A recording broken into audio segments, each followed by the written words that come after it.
पुरुषोत्तम भगवान राम की धरती के होने के नाते मैं आप सबका अभिनंदन करती हूं। आज के ऐतिहासिक रैली में जिनके नेतृत्व में तेलंगाना की जनता ने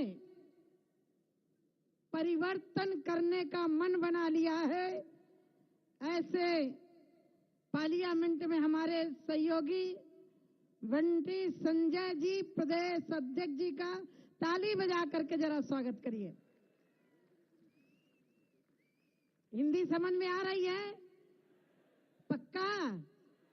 पीछे वालों को आ रही है? हमारे इसके पहले पूर्व अध्यक्ष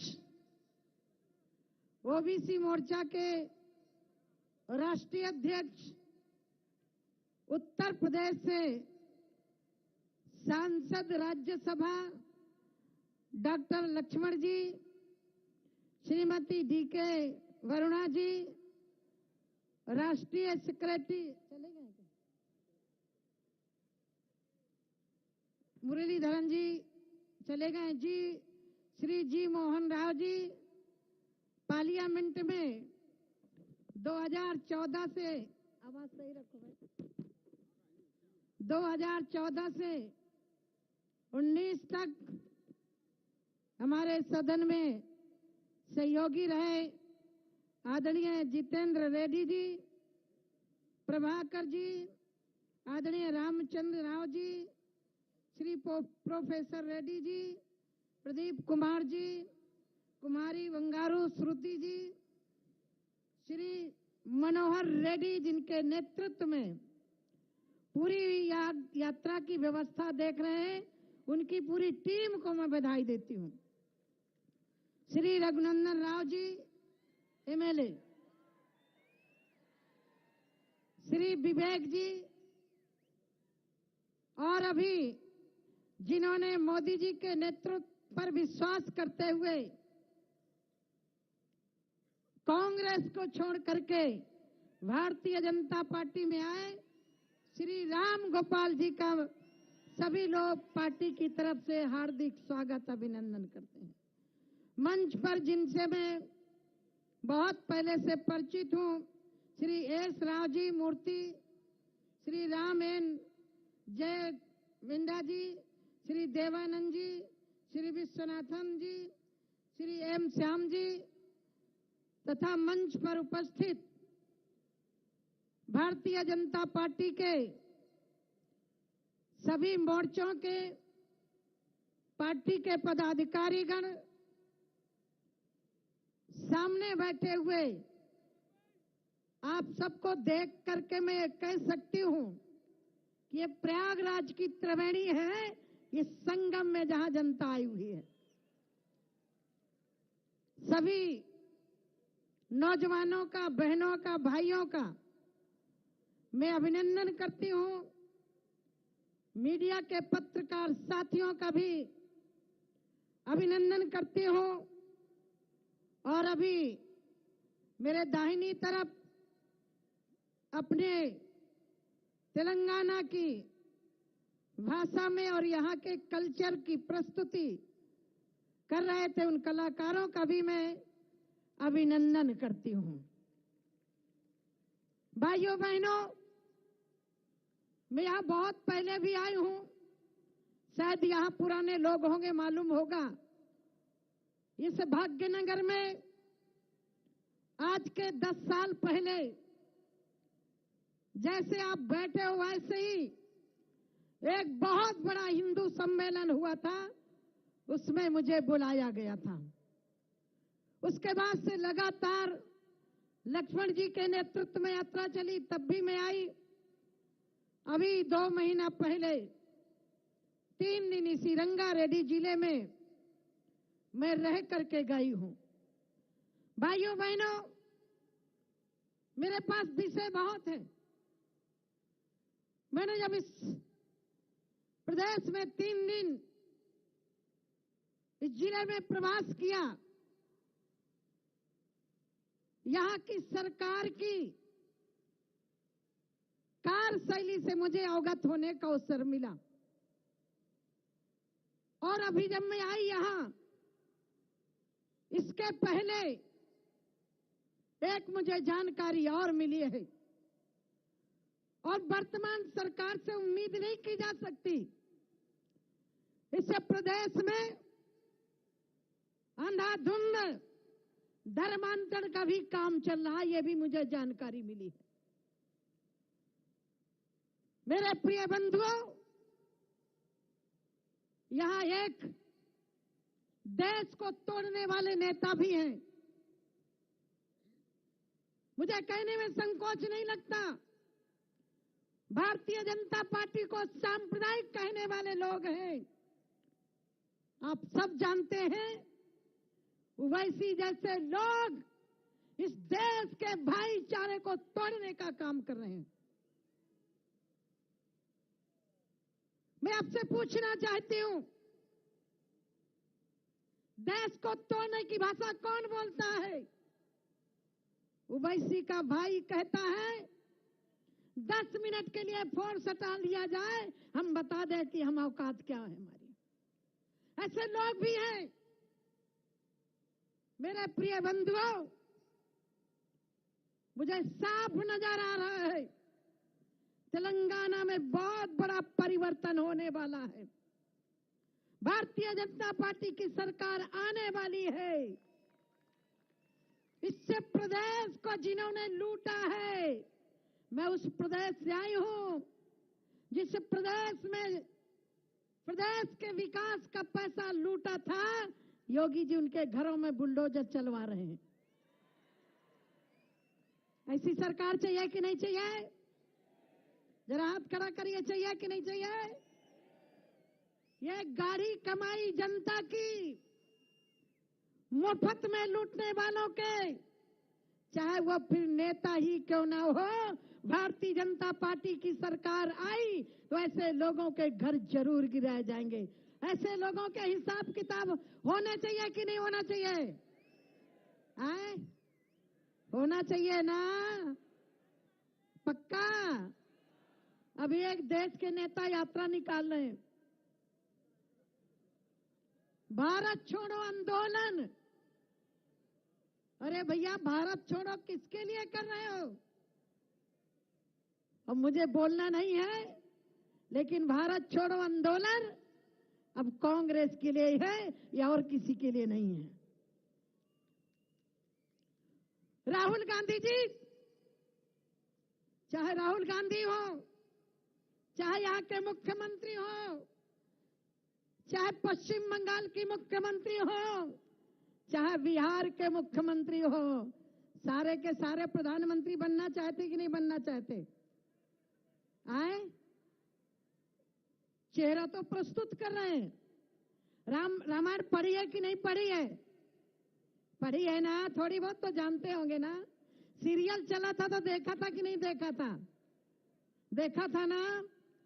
तो जनकपुरी में धनुष यज्ञ हुआ था, उसमें सारे राजा इकट्ठे होकर के धनुष उठाने के लिए प्रयास कर रहे थे। तो किसी ने पूछा, भैया जब सारे लोग मिल के उठा रहे हो, धनुष टूट गया तो सीता जयमाल किनके डालेंगी? तो बोले अभी उठाएंगे और फिर बाद में लड़ेंगे, एक दूसरे की खोपड़ी फोटेंगे और जो जीतेगा उसको सीता मिलेगी। यही हाल है आज। मोदी जी को हटाने के लिए सारे प्रदेश के परिवारवादी लोग इकट्ठे हो रहे हैं कि नहीं हो रहे? आए?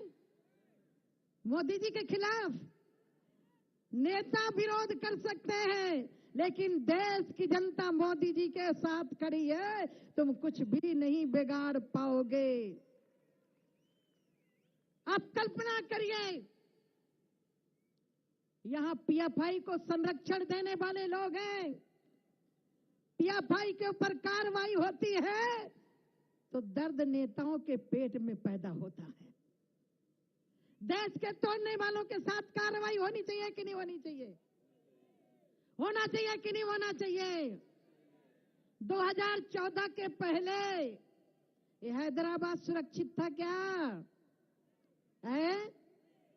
आतंकवादियों के साए में पूरे भारत में होता था कि बस से सावधान रहना, रेलवे स्टेशन में सावधान रहना, बाजार में सावधान रहना, लावारिस वस्तु में बम हो सकता है। ये होता था कि नहीं होता था? है? और आज होता था, पत्थर पत्थर दहक रहा था। कश्मीर की घाटी का विस्फोटों से दिल घायल था, बंबई की चौपाटी का। लेकिन मोदी जी ने कहा उग्रवाद का होकर कोई काम नहीं होगा, गद्दारों का इस धरती पर कोई नाम नहीं होगा। मैं आपसे पूछना चाहती हूं, मैं जब राष्ट्रीय कार्य समिति के पहले 3 दिन इस जिले में घूमी, सरपंच जनता के द्वारा चुने जाते हैं कि नहीं चुने जाते? बोलो ना। सरपंचों का चुनाव किस लिए करते हो? कि गांव में विकास हो। लेकिन इस प्रदेश की सरकार, केसीआर की सरकार, उन गांव पंचायतों का पैसा रोक करके रखे हुए है। ऐसी सरकार चाहिए क्या? मैं अभी देख रही थी,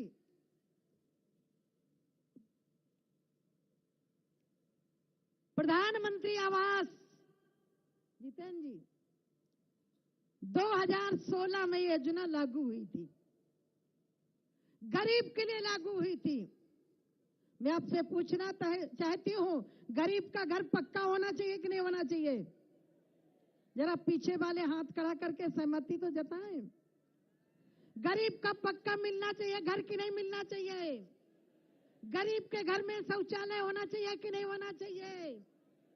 गरीब के घर में गैस चूल्हा होना चाहिए कि नहीं होना चाहिए? गरीब के घर में लाइट होनी चाहिए कि नहीं होनी चाहिए? होना चाहिए ना। केसीआर ने कहा हम 1.5 लाख नहीं लेंगे, हम 5 लाख दे करके गरीब को पक्का घर देंगे। मैं पूछना चाहती हूं, दिया क्या? जरा हाथ खड़ा करिए, मीडिया वाले भी देख लें। पक्का घर दिया क्या? जो वादा करे और देना तो उसको क्या बोलते हैं? बोलो ना। बेईमानी बोलते हैं, बेईमान आदमी बोलते हैं, धोखेबाज आदमी बोलते हैं। तो क्या ऐसे धोखेबाजों को सत्ता में रहना चाहिए क्या?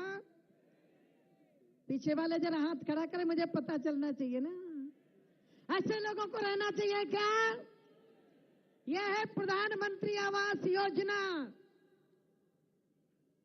केसीआर ने अपने वादा खिलाफी की, अपना मकान तो दिया ही नहीं, भारत सरकार का, जो भारत सरकार ने 190 करोड़ 79 लाख रुपया इस प्रदेश को दिया गरीबों को मकान बनाने के लिए, लेकिन वो भी पैसा नहीं दिया और किसी गरीब को मकान नहीं दिया। जो किसी का अधिकार खा जाए उसको किस भाषा का प्रयोग करना चाहिए? बोलो ना। यह आपका पैसा है, 190 करोड़ भारत सरकार का पैसा। केसीआर ने ना तो मकान दिया और ना हमारा पैसा लौटाया। मैं इस विभाग की मंत्री हूं। मोदी जी ने 2020 से फ्री में मुफ्त में राशन दिया 80 करोड़ लोगों को। दुर्भाग्य इस प्रदेश में अप्रैल और मई का उन गरीबों का राशन भी रोका जिनको मुफ्त में राशन मिल रहा था। क्या ऐसी सरकार होनी चाहिए क्या? मैं भी गांव में गई, हर व्यक्ति के घर में शौचालय होना चाहिए कि नहीं होना चाहिए? जरा हाथ खड़ा करिए ना। होना चाहिए ना। लेकिन केसीआर की सरकार ने उन गरीबों के शौचालय का पैसा भी खा गई। कैसी सरकार चाहिए क्या? बोलो ना। उज्ज्वला का क्योंकि डायरेक्ट दे सकते थे, इसीलिए उसमें सेंधमारी नहीं कर पाई। और मैं जब गांवों में गई, मोदी जी किसानों को हर साल 6,000 रुपया दे रहे हैं, लेकिन यहां की सरकार डेटा अपलोड नहीं कर रही है। कितना खाओगे भाई? मुझे जानकारी मिली, केसीआर के परिवार के 15 लोग सरकार में हैं। ये परिवार के लिए सरकार चुना है आपने कि जनता के लिए? बोलो ना। जनता के लिए सरकार होनी चाहिए ना। ये दामाद, भांजा, भाई, भतीजा, चाचा, सारे लोग आपका पैसा लूटे? कैसे लोग सत्ता में रहना चाहिए क्या? तो मैं आपसे बोलना चाहती हूं, उठो कृष्ण की तरह तुम्हें भी रण का शंख बजाना होगा। यहां शांति से शांति ना होगी, तुमको चक्र उठाना होगा। खड़े हो गए कि नहीं हो गए? खड़े होना पड़ेगा कि नहीं होना पड़ेगा? मैं एक और रिकॉर्ड देख रही थी। मेरे पास दोनों विभाग है अध्यक्ष जी, खाद्य सार्वजनिक वितरण और ग्रामीण।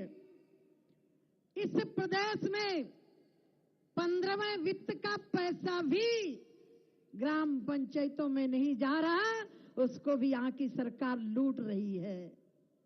अच्छा, एक बात मैं आपसे पूछना चाहती हूं, यहां एक नेता है ना, राम जन्मभूमि पर फैसला आया, वो नेता बौखला गए। मैं नाम नहीं लेती ऐसे लोगों का, लेकिन समझदार के लिए इशारा बहुत होता है, जानते हैं ना। पीएफआई के लोग पकड़े जाते हैं, दर्द किसको होता है? अब आप नाम बोलिए ना। कोई आतंकवादी पकड़ा जाता है तो दर्द किसको होता है? अतीक अहमद का घर गिराया जाता है, दर्द किसको होता है? तो ऐसे लोग रहने चाहिए क्या? पीएफआई तुम्हारे दामाद है क्या? क्यों पीड़ा हो रही है? समाज को तोड़ने वालों का समर्थन करोगे? देश को तोड़ने वालों को समर्थन करोगे? मैं आपको विश्वास दिलाती हूं, जिस दिन भारतीय जनता पार्टी की सरकार आएगी, एक एक करके हिसाब लिया जाएगा। जिसने तेलंगाना का पैसा लूटा है, तेलंगाना का पैसा खाया है, ऐसे लोगों का हिसाब होना चाहिए कि नहीं होना चाहिए? मूलधन अकेले हो कि ब्याज सहित आना चाहिए? जवाब आप दो ना। पूरा ब्याज सहित आना चाहिए ना? आना चाहिए ना? तो ऐसे लोगों के लिए आप एकजुट रहोगे कि नहीं रहोगे? बोलो ना। हम किसी का विरोध नहीं करते। मेरे से लोग कहते हैं, साध्वी जी आप मुसलमानों की विरोधी हैं। मैंने कहा हम विरोधी नहीं है, हम लोग तो रसखान के गीत गाते हैं, रहीम के गीत गाते हैं, हम कभी किसी का विरोध नहीं करते। यदि भारतीय जनता पार्टी विरोध करने वाली होती तो भारत के सर्वोच्च पद पर यदि किसी ने बैठाया डॉक्टर अब्दुल कलाम के रूप में, तो भारतीय जनता पार्टी ने बैठाया। कौन कहता है कि हम विरोधी हैं? भारतीय जनता पार्टी के लोग कहते हैं पिछड़ों की विरोधी है, दलितों की विरोधी है, आदिवासियों की विरोधी है। भारतीय जनता पार्टी आदिवासियों की विरोधी होती तो महामहिम डॉक्टर हमारे इसी अभी वर्तमान में सर्वोच्च पद पर अभिषिक्त किया है, तो भारतीय जनता पार्टी ने द्रौपदी मुर्मू को राष्ट्रपति बना करके पद सम्मान दिलाया है। आदरणीय रामनाथ कोविंद जी उस दलित समाज से आते थे, अभी निवर्तमान राष्ट्रपति उसको भारतीय जनता पार्टी ने बैठाया। अभी आपके प्रदेश के ही ओबीसी मोर्चा के राष्ट्रीय अध्यक्ष ये भारतीय जनता पार्टी में ही संभव है। मैं आपके बीच में बोल रही हूं खड़े होकर के। आपको लग रहा होगा कि मैं बहुत बड़े राजघराने से आई हूं, बहुत बड़े परिवार से हूं। भाइयों बहनों, मुझ जैसे व्यक्ति यदि मंत्री परिषद में शामिल हो सकते हैं, एक गरीब बाप की बेटी, फावड़ा चलाने वाली बाप की बेटी सरकार में सम्मिलित हो सकती है, तो तेलंगाना का आदिवासी भी सरकार में शामिल हो करके सत्ता की भागीदारी निर्वहन करेगा। ऐसी सरकार चाहिए कि नहीं चाहिए? अच्छा, मैं आपसे पूछना चाहती हूं, 2014 के पहले देश की स्थिति अच्छी थी क्या? है? देश का माहौल अच्छा था क्या? देश का माहौल, भारत का जो एक चित्र था विदेशों में, मोदी जी ने उसको बदला कि नहीं बदला? बदला ना। मैं आपसे एक बात और पूछ, कोविड आया ना, कोविड ने पूरे देश को प्रभावित किया ना, तेलंगाना तो नहीं प्रभावित हुआ था ना? उसमें गरीब भी प्रभावित था कि नहीं था? अमीर प्रभावित था कि नहीं था? थे ना। और मोदी जी नहीं होते तो करोड़ों गरीबों परिवारों के घर में रोटी नहीं बनती। मोदी जी ने घर बैठे लोगों के राशन पहुंचाया। ये काम किया कि नहीं किया? 4 बच्चे माँ बाप को रोटी नहीं दे पाते, लेकिन देश के अंदर माननीय प्रधानमंत्री ने 80 करोड़ लोगों को मुफ्त में राशन दिया। कोविड के समय पर दिया कि नहीं दिया? बोलो ना। अच्छा, मैं आपसे एक बात और पूछना चाहती हूँ, राहुल गांधी जी यात्रा यहां भी आ रही है क्या? आने वाली है।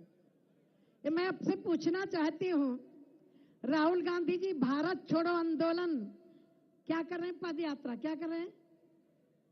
भारत छोड़ो। मुझे लग रहा है अब ये स्वयं ननिहाल जाने वाले हैं, इसलिए आखिरी यात्रा निकाल रहे हैं। ठीक है ना? अब ये सत्ता में आने वाले नहीं है। अब देश की जनता, मैं बुंदेलखंड की हूं। एक बार राहुल गांधी हमारे बुंदेलखंड में गए, एक गरीब की झोपड़ी में गए कि गरीबों को हम पक्का मकान देंगे। वो गरीब को मकान नहीं मिला, उसके घर की रोटी जरूर, और वो रोटी भी नहीं खाई थी, होटल से मंगवा करके उसके घर में अकेले खाया था।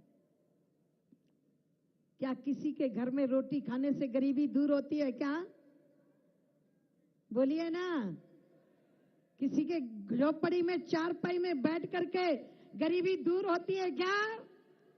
2014 से भारत के यशस्वी प्रधानमंत्री जी, लोग कहते थे मोदी जी लाल किले से शौचालय की बात करते हैं। हमसे पूछो, गरीब से पूछो, जिसके घर में शौचालय नहीं होता उसको कितनी परेशानियां होती हैं। मोदी जी ने गरीबों को शौचालय देने का काम किया। मोदी जी ने गरीबों को घर देने का काम किया। मोदी जी ने किसानों को, गरीबों के खातों में पैसा देने का काम किया। 10 करोड़ के लगभग गरीबों को एलपीजी गैस देने का काम किया।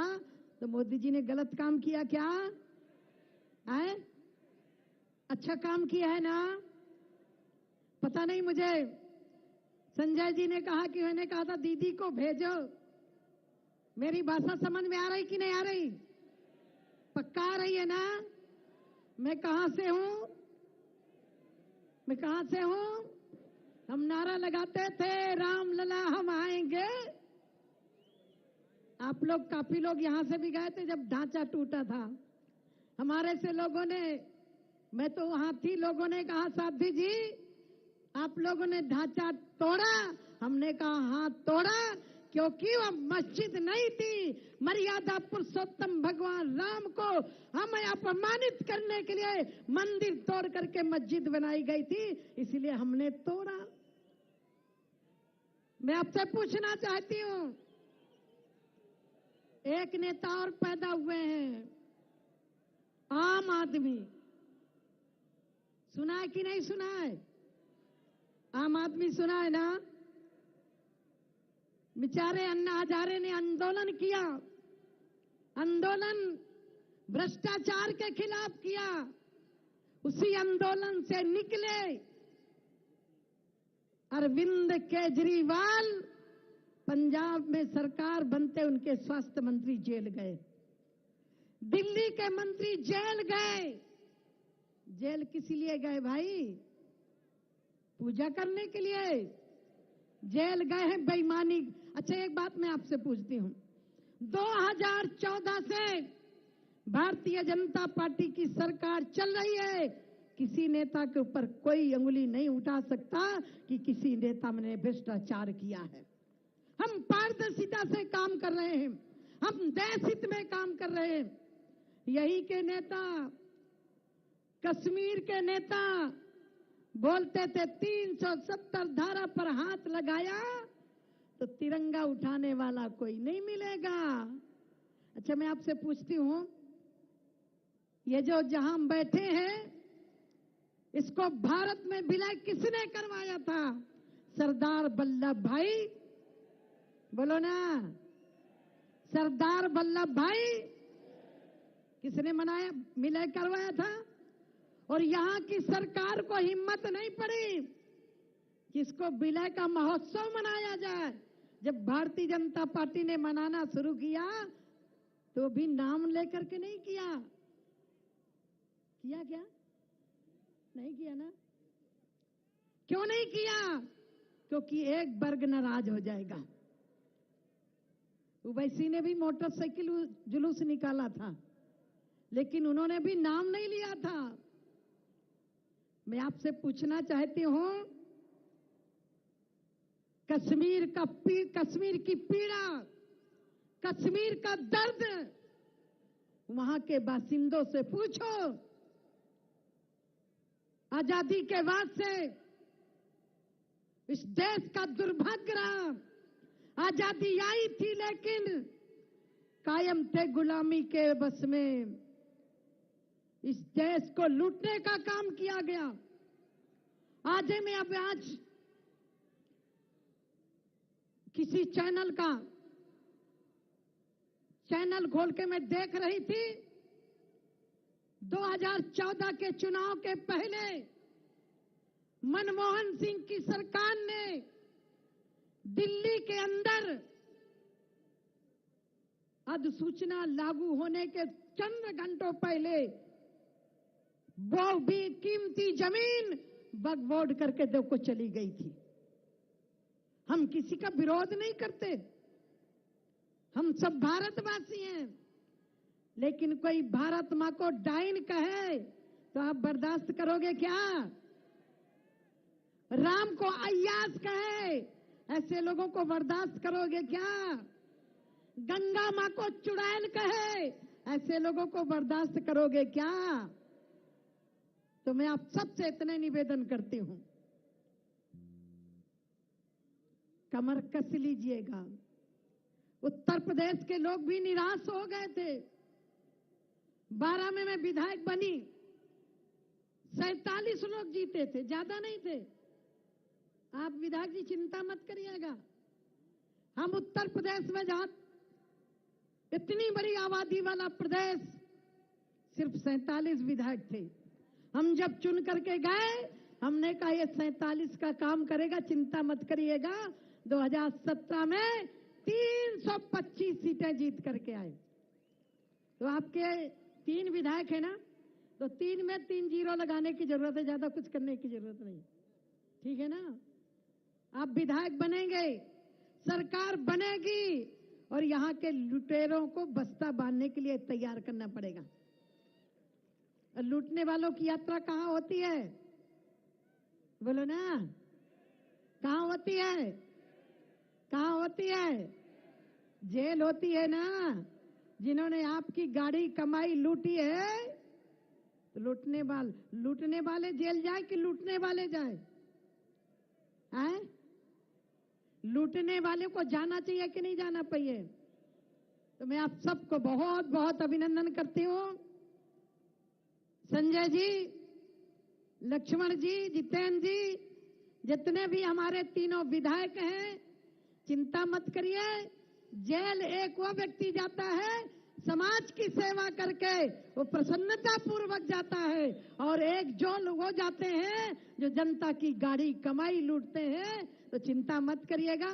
हम लोग भी जेल गए हैं, हम लोग भी अपने बेईमानी करके नहीं गए, हम राम आंदोलन में जेल गए हैं, लेकिन राम को मुक्ति दिलाई कि नहीं दिलाई? बोलो ना। तो बेईमानी करने वालों के जेल जाने के रास्ता खुल चुके हैं, चिंता मत करिएगा। आप सब लोग बहुत अच्छे हैं। मुझे 3-4 दिन पहले जानकारी मिली, ये भाग्यनगर का भाग्य बदलना है। मैंने संजय जी से कहा है, जब भी मेरी जरूरत हो मैं जरूर आपके बीच में आऊंगी। आपकी बहन, आपकी बेटी, जैसे मेरे लिए उत्तर प्रदेश संत के लिए सारा देश होता है, और मैं मंत्री भी हूं, तो मेरे लिए देश का कोई कोना छूता नहीं है। तो आप लोग सब लोग सरकार बनाने के लिए तैयार हैं? पक्का? तो जरा मुट्ठी बांधिए, दोनों हाथ भुजा खड़ी करके खींच करके मुट्ठी बांधिए, जरा पता चल जाए कि यह मैदान जहां 2-3 लाख जनसंख्या बैठी है, लोगों को पता चले कि अब परिवर्तन करने का समय आ चुका है। भारत माता की, भारत माता की, वंदे वंदे वंदे, जय श्री राम, जय जय श्री राम, जय जय श्री राम, हर हर महादेव। पक्का? तो अब एक लाइन भजन सुना देती हूँ, ठीक है? पक्का? भजन सुनेंगे कि नहीं सुनेंगे? हाथ खड़ा करिए जरा, कितने लोग सुनने वाले हैं? अच्छा ये बताओ, हमारा आपका रिश्ता ना होता तो मैं आती क्या यहाँ? मैं आपकी हूं ना? तो चलिए एक लाइन सुनाती हूँ, ठीक है? कई जन्मों से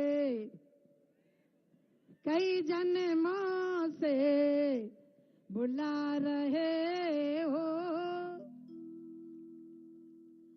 कई जन्मों से बुला रहे हो, कोई तो रिश्ता जरूर होगा, कोई तो रिश्ता जरूर होगा। कोई रिश्ता है कि नहीं है? पक्का है ना? पक्का? तुम्ही तो मेरे माता पिता हो,